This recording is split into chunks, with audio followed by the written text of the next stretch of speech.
Queridos irmãos, queridas irmãs, então esse vídeo é de número 169, Antigos e Modernos Sistemas do Mundo, a Gênese capítulo 5º. Então é a questão de número 13 ainda, vamos dar sequência aqui agora. Então, nada claro, poderia prevalecer contra uma verdade reconhecida como tal. Então, nada poderia prevalecer contra, né? Graças à tipografia, né? O público iniciado nas novas ideias entrou a não se deixar embalar com ilusões e tomou parte na luta. Já não era contra indivíduos que os sustentadores das velhas ideias tinham de combater, mas contra a opinião geral que esposava a causa da verdade. Então, olha só para você ver. Graças à tipografia, o público iniciado nas novas ideias, porque existia públicos que se interessavam pelas novas ideias, né? Como, por exemplo, vamos pensar por esse lado, a astronomia. Existe um público anônimo que, pelo mundo afora, são interessados, né, pela astronomia. Não são astrônomos formados, mas se interessam. Eu, por exemplo, sou apaixonado por astronomia. Então, mediante esse fato do aparelho óptico, que é o telescópio, muitos adquiriram na época réplicas, é lógico. Então, milhões de pessoas começaram a analisar os fatos, né, no cosmos. Então, é natural que uma minoria entre os sistemas contrários, eles não puderam e não podiam combater milhões de pessoas que já haviam se convencidos dos fatos, porque eles mesmos, adquirindo o aparelho, eles viam os fenômenos da natureza de Deus. Então não adiantava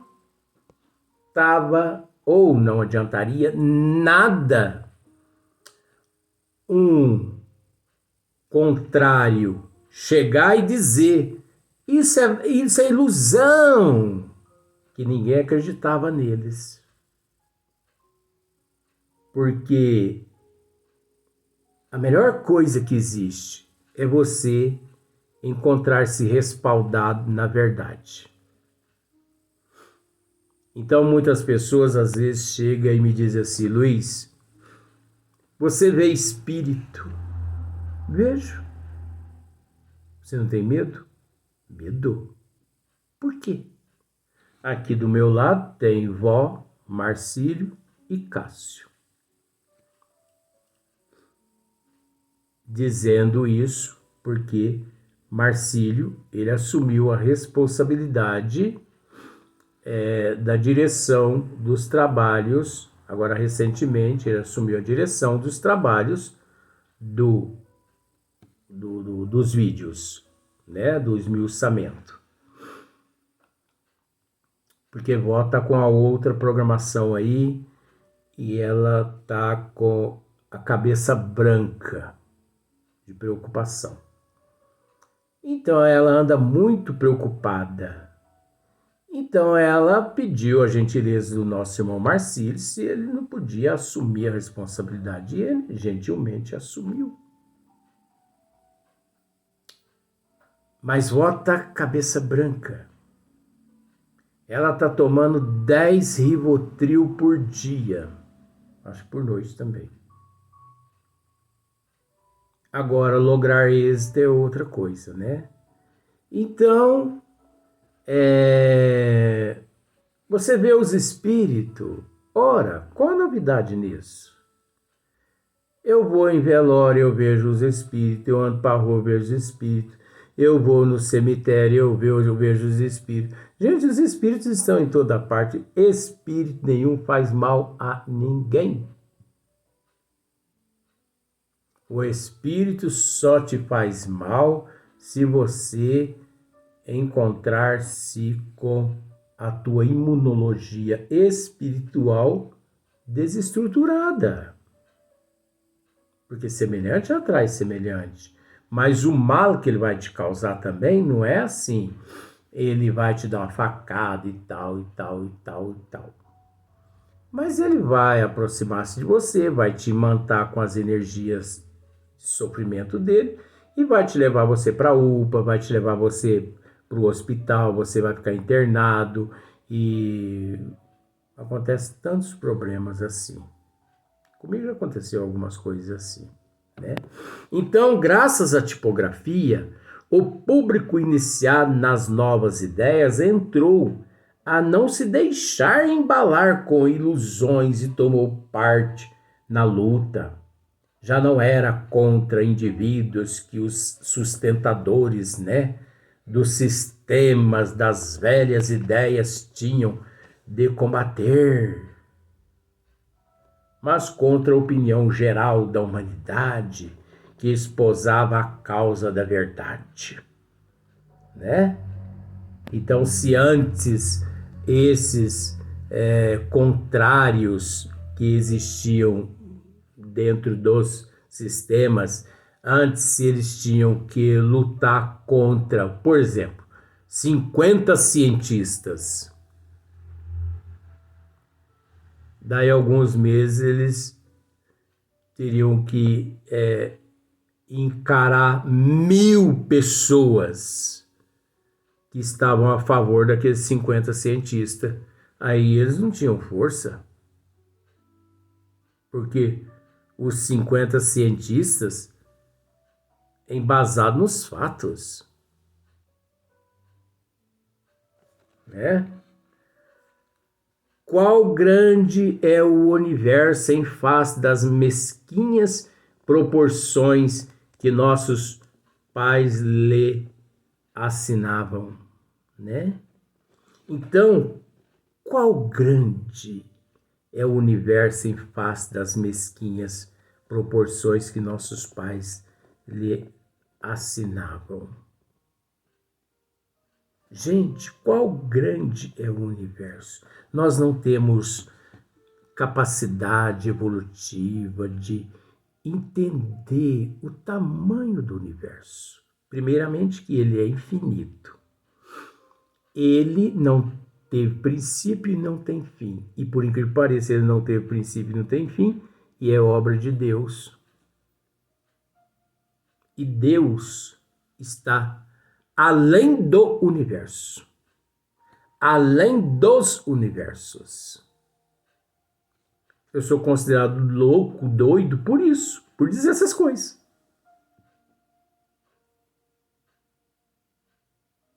Mas é engraçado. Eu tenho um amigo meu que está aqui presente, chama Cássio. Um dia ele confessou a mim. Eu vou dizer isso aqui agora. Ele confessou a mim. Ele falou assim: Luiz Antônio, meu amigo, e me abraçou assim, sabe? E me olhou assim com aqueles olhos verdes. Os olhos dele eram uma cor assim meia de camaleão. Verde com azul, uma coisa fora do comum. Falei para ele assim, Cássio, vira esses olhos para lá, porque senão eu apaixono nesses olhos. Pelo amor de Deus, esconda o menino Jesus embaixo da cama. Aí, gente, eu tô sorrindo hoje, mas eu tô com o coração doendo. Mas faz parte da vida, né? Mas eu não posso deixar a peteca cair. mas eu preciso descansar.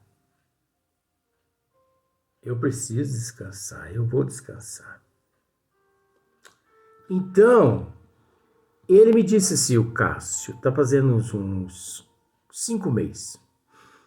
Ele, né, na colônia do professor, abraçado ali e tal, nos trabalhos, ele me disse assim, meu amigo, você me desculpa de uma coisa. Eu falei, mas o que, Cássio?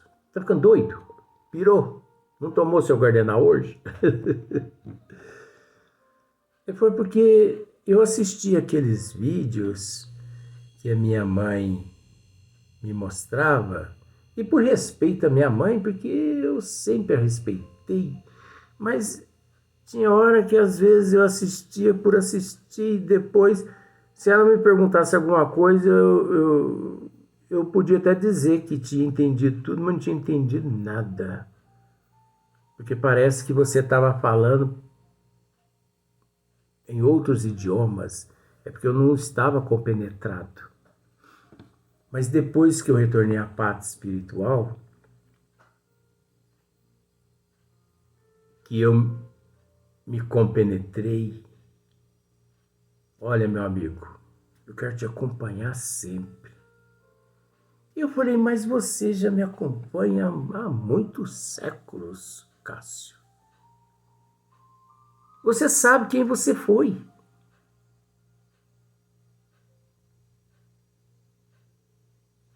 Só que você não quer dizer quem eu fui. Ah, mas nós temos que respeitar. Respeitar aí o probleminha. Então, o universo, ele é infinito. Olha para você ver, o universo, os universos, as dimensões, elas não têm princípio nem fim. E Deus é a parte. Deus está além do universo. E Deus não tem princípio. E Deus não tem fim. Então, se o universo é obra de Deus, e se Deus está além do universo, nós dissemos nos vídeos anteriores que nós vemos daqui uma estrela, mas por ela encontrar-se tão distante de nós,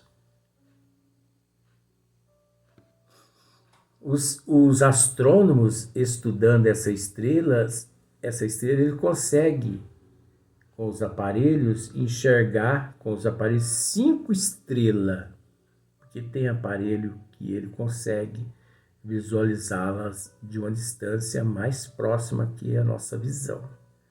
Só que devido à nossa distância, ela se torna uma só a nossa visão. Agora, você chega lá, como nós tratamos do assunto das aglomerações, das nebulosas.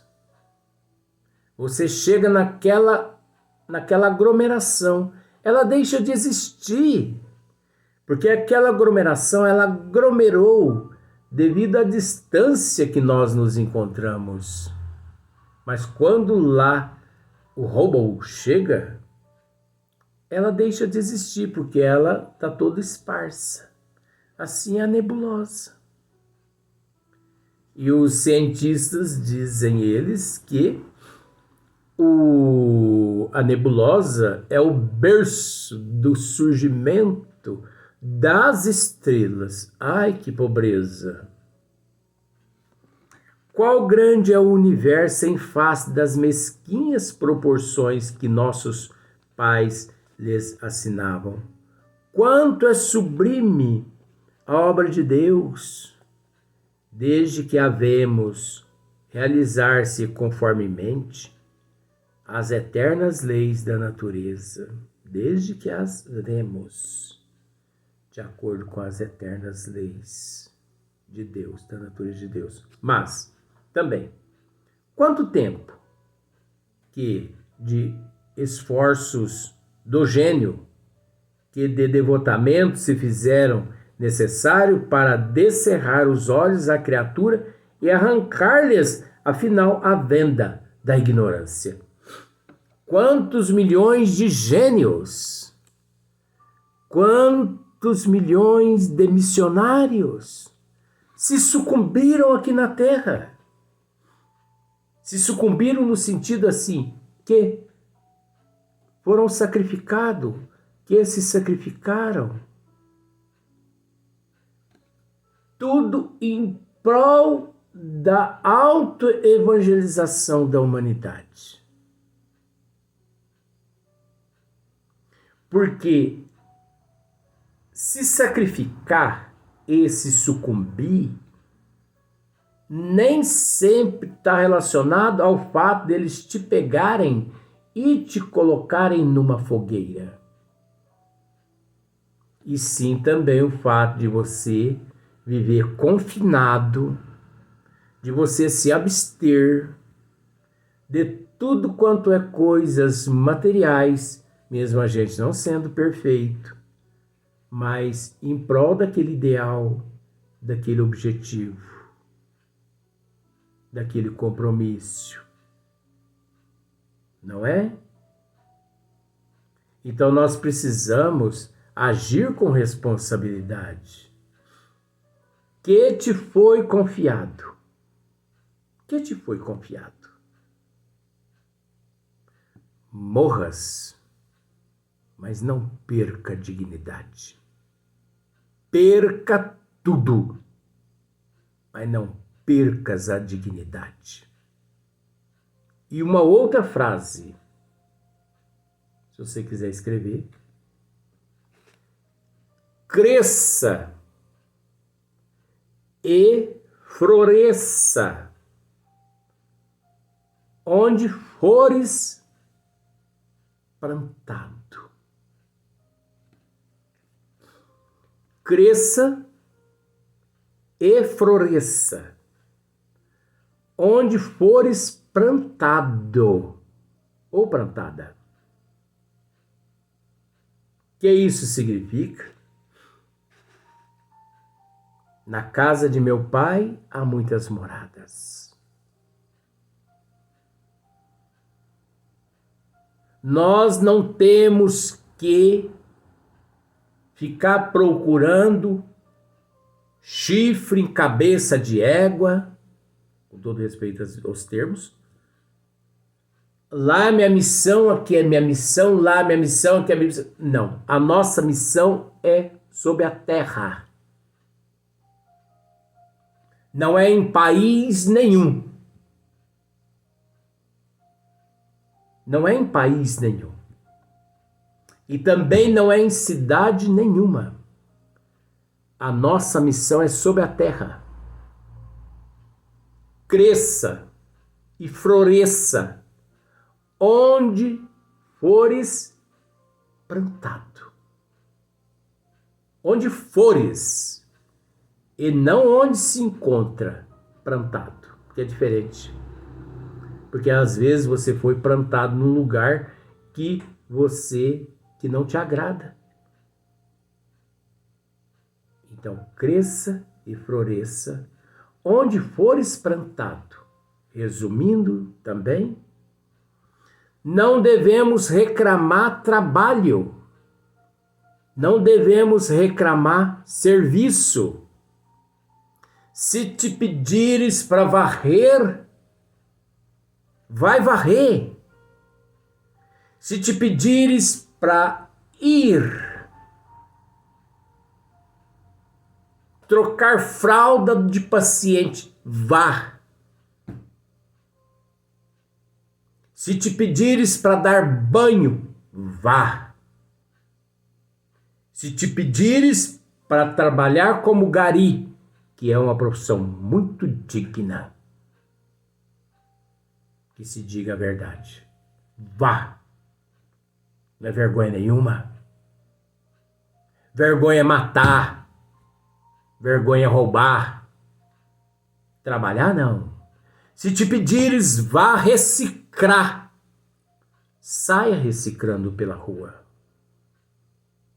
você estará fornecendo benefício à população, higiene, e você estará trabalhando a tua humildade.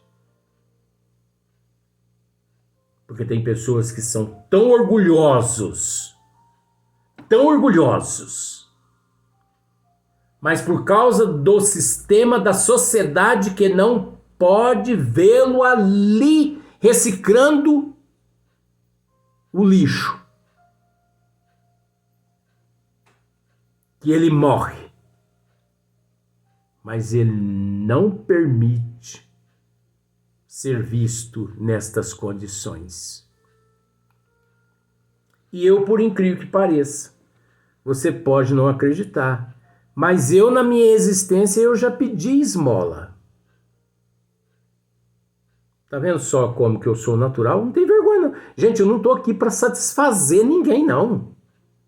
Como eu já disse, quem quiser, continue. Quem não quiser, vai lá na tecla delete. Eu não tô aqui para fazer graça para ninguém. É esse o meu probleminha. Porque às vezes as pessoas querem que eu as satisfaça. E eu não estou aqui para satisfazer ninguém. Eu estou aqui para pregar as leis do Criador. Às vezes é por esse motivo que eu não sou compreendido. Eu já pedi esmola. Eu tinha um patrão que era um amor. Eu amo esse patrão até hoje. Jesus desencarnou. Ele me dizia, você vai por essa rua aqui hoje, até o final, de um lado pedindo esmola, e volta pelo outro pedindo esmola. Arroz, feijão, óleo, sal, ovos. O que você puder arrecadar. Porque se você for e voltar e não trouxer nada, você vai dormir sem janta. E eu confesso a você que umas 3 noites eu tive que dormir sem janta porque ninguém não me dava nada. Porque eu tinha assim, naquela época, eu tinha lá meus 15 anos, eu tinha assim uma aparência assim mais simpático, não é esse cangalho que tá aqui não. Então as pessoas não acreditavam que eu estava pedindo. Bem vestido. As pessoas não acreditavam, não me davam nada. Mas tinha dias que eu conseguia, eu voltava com a sacola cheia. Eu agradecia tanto aquelas pessoas, porque eu sabia que eu ia jantar. Sabe por quê? Mas era engano meu. Porque quando eu chegava em casa que eu entregava a sacola para o meu patrão, ele ia e fazia janta. Todo mundo jantava. E depois ele pegava os restos todos que sobravam nos pratos, 12 pessoas. E ele punha tudo numa panela e falava para mim assim, coma aí, porco. Gente, eu não vou usar o termo suíno, porque suíno é um elogio. Mas ele me chamava de porco. E eu comia aquele resto de todos os pratos. E eu agradecia a Deus. Eu morri por aquilo. Eu amo tanto esse ser, você não tem noção do quanto eu amo esse ser.